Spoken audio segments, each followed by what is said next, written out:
In this tutorial, I'm going to show you how you can use the Milky Way Galaxy texture collection and set it up with VRay inside of 3ds Max. This is what your folder should look like if you downloaded all the textures in the collection. It's just a composite image showing what all the textures look like layered on top of each other, and an overview of the textures included, and then 4K previews of all textures, and then the textures themselves. All right, let's get into Max and load up some textures. Let's pick one of these, the 16K resolution versions, and go with Cloud Refined. The idea is to layer these on top of each other, so we're just going to load a bunch of these and then composite them in here. Let's call that one Cloud, and we need to set the color space to none because it's in linear, or linear gamma, I should say. And then the RGB primaries should be set to sRGB primaries.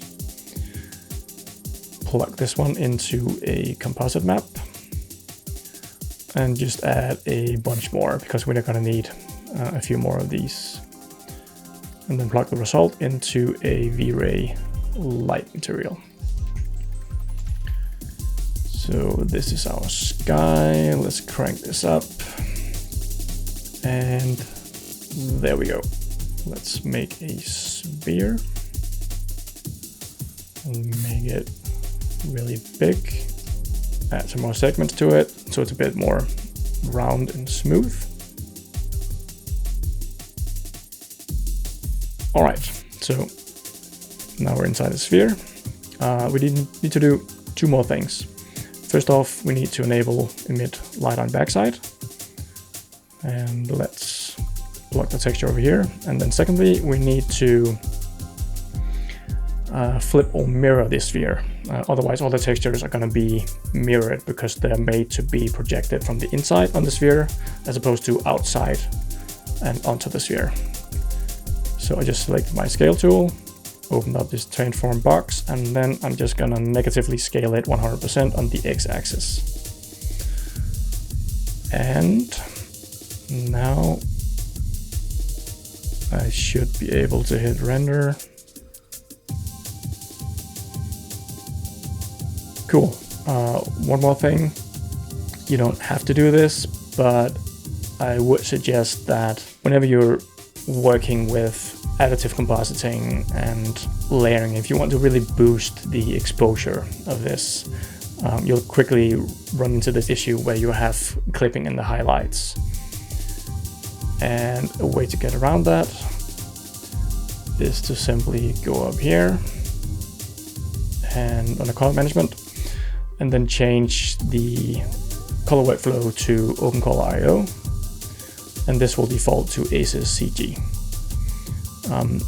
This does mean that when you render this out, you're gonna have to handle this in ACES CG in your compositing suite like Fusion, After Effects, whatever.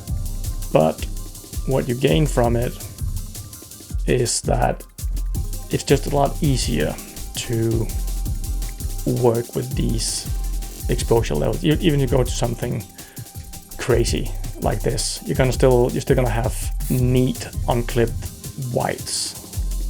This would just basically make a soft shoulder on all the white values.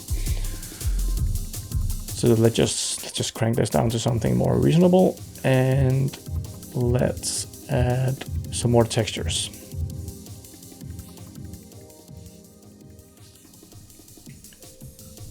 So how about some stars?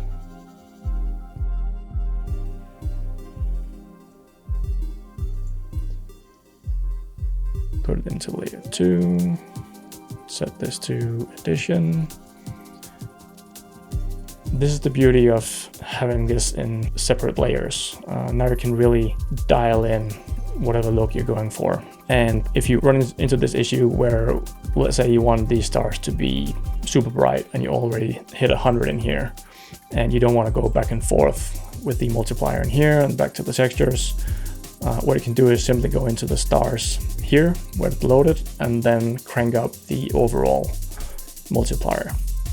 This way you have many ways to really creatively control how this looks without having to go too much back and forth. let's say we want constellation figures in here as well.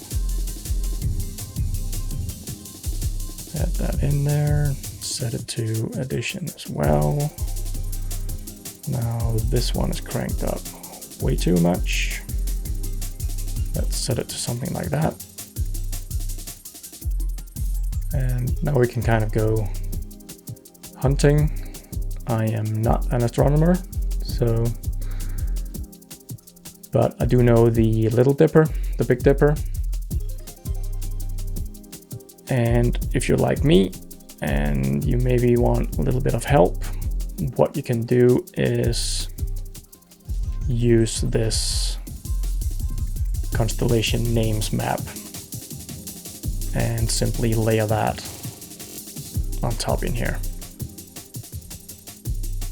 My primary idea for this map is to just be a useful guide, really. But of course, if you need to, you could render this out as well. Also, if you hate my font and typography choice, I have included a Photoshop file where you can edit all the text layers and then edit the names or change the font to something that you like a bit better. Anyway, let's turn that one off. Add another one.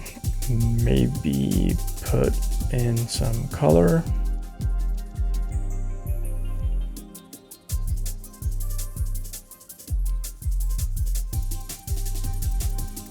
Put it in here. Set that to addition as well. Maybe you want to make this a bit more saturated. Yeah, anyway, that's the gist of it. You can play around with this and really dial in the look the way you want. All right, I hope you found this useful, and thanks for watching.